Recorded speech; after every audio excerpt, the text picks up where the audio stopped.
Okay, so today we're going to be taking a deep dive into the future of crypto. Sounds exciting. Yeah, it is. We've got this document chock full of questions and potential scenarios. It's Yeah. called crypto.pdf. Real creative title there, right? Straight to the point. And it's making me think about all sorts of things Like what?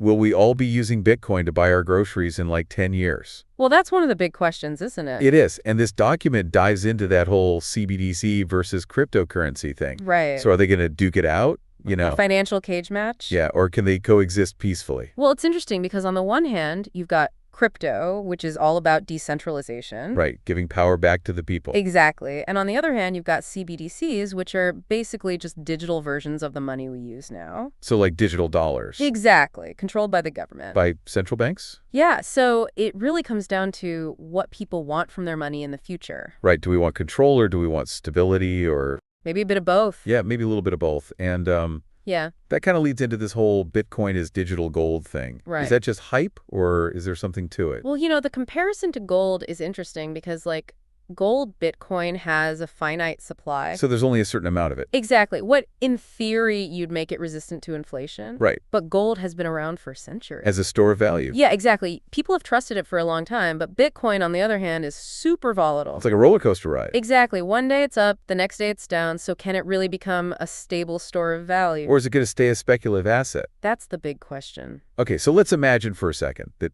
crypto takes over the world. Okay. No more dollars, euros, yen. Just crypto. Just pure crypto. What would that even look like? Well, that's a radical idea, but it's not impossible. I mean, what would happen to like countries and It would economies? change everything. Yeah. Imagine borderless transactions happening instantly and super cheap. Wow. It could open up so many new possibilities. Especially for like businesses that work across borders. Absolutely. Yeah. But, of course, there are some major challenges. Like what? Well, we'd need everyone to be on board. Global adoption. Yeah, and we'd need a super strong infrastructure to support it. I mean, the internet's not exactly reliable everywhere. Exactly. And governments would have to completely rethink how they manage money. Oh, yeah. That's a big one. Huge. And speaking of governments, Yeah. do you think they'll ever fully embrace decentralized currencies?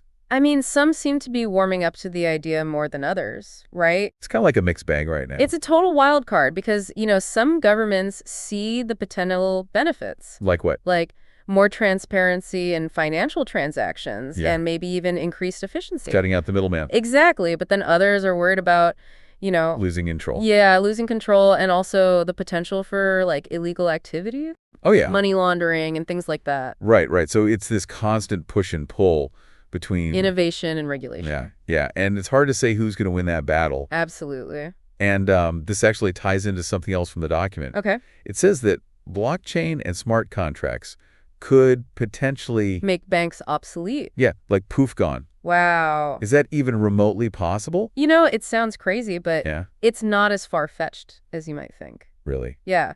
Imagine a world where financial transactions are all automated, Super efficient. totally transparent, and incredibly efficient. So no more waiting for like wire transfers or... Exactly. It would all happen instantly. Wow. That's the promise of blockchain technology. There's a but. Of course there's a... But for banks to truly disappear, we'd need a massive shift in how we think about finance. Like a total paradigm shift. Exactly. It's a huge leap, but some people believe it's inevitable. So if there are no banks, who would manage everyone's money? Well, that's where things get really interesting. Okay. Because in a truly decentralized system, people would be in control of their own finances. So it would be like everyone's their own bank. In a way, yeah. Wow. But that raises a lot of questions, too. Like what? Like, how do you prevent fraud or theft in a system with no central authority? Right. And what about people who aren't tech savvy? Would they be left behind? Those are all valid concerns. Yeah. So it's not a simple solution. Definitely not. But it's a conversation worth having. Absolutely. And it's making me think about this whole privacy thing. Right. Because blockchain is all about transparency. Yeah. Every transaction is recorded publicly. So how do you balance that with the need for privacy? That's a tough one. Yeah. Because you're right. Privacy and transparency seem like they're at odds with each other. Total opposites. Yeah. But they're both crucial for a healthy financial system. So what can we do about it? Well, there are some really smart people working on this. Okay. They're exploring things like zero-knowledge proofs. Zero-knowledge proofs. Yeah, it's a way to prove that, something without actually revealing the information. So like I can prove I have enough money to buy something without showing you my bank balance. Exactly. And there are also privacy-focused blockchains being developed. Interesting. Yeah. But it's an ongoing challenge for sure. So basically, we're still figuring it out. Yeah, pretty much. And then there's this whole AI thing. Oh, yeah. Like, we've already got AI-powered trading bots in the crypto market. It's crazy how fast AI is developing. It is, and I wonder what happens when the algorithms are calling all the shots. Right. Will human traders even have a job anymore? Yeah, and can you really trust an algorithm with your money?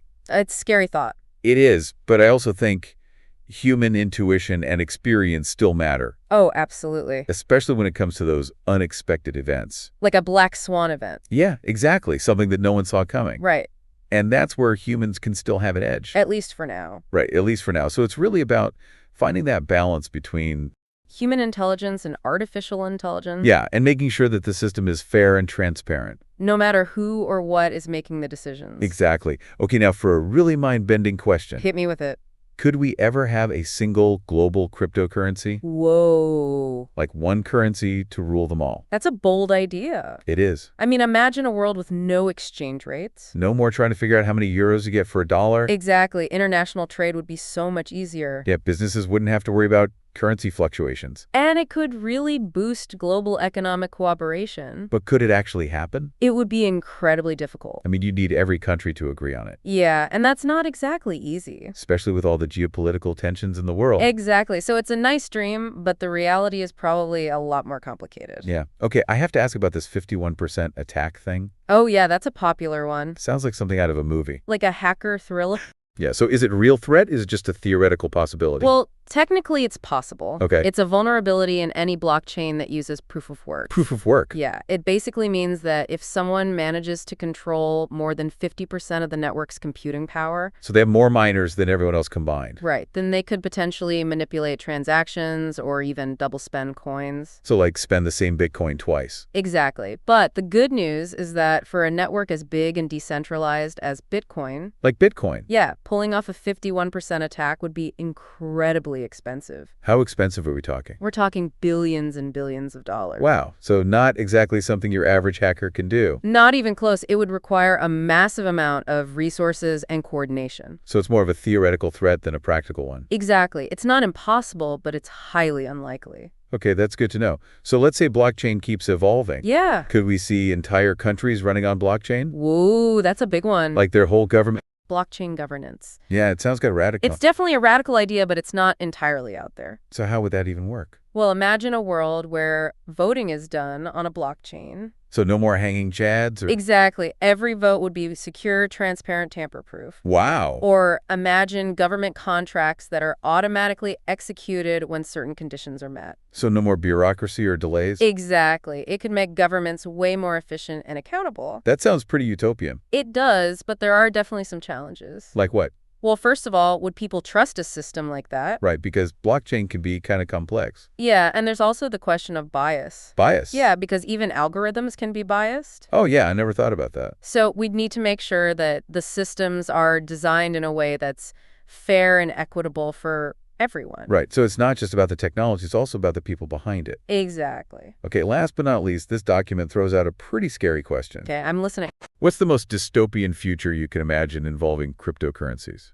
Oh, wow. That's a dark one. Yeah, it's making me think about all sorts of things. Me too. Like, what if crypto ends up being used for surveillance and control? Yeah, like Big Brother tracking our every move. Exactly. Or what if governments use it to restrict our freedoms? Oh yeah, that would be bad. Really bad. Imagine a world where every transaction is monitored and controlled. And you could be punished for spending your money in the wrong way. Exactly. That's a future we definitely want to avoid. Yeah, it's like a Black Mirror episode come to life. That's a good way to put it. And it's a reminder that technology can be used for good or for evil. It's all about how we choose to use it. Yeah, and that's why it's so important to have these conversations. To explore the potential and the pitfalls of this technology. Exactly, so we can create a future where crypto empowers people, not controls them. I couldn't agree more. So to sum it all up, it seems like the future of crypto is a choose-your-own-adventure story. Yeah, there are so many different paths we could take.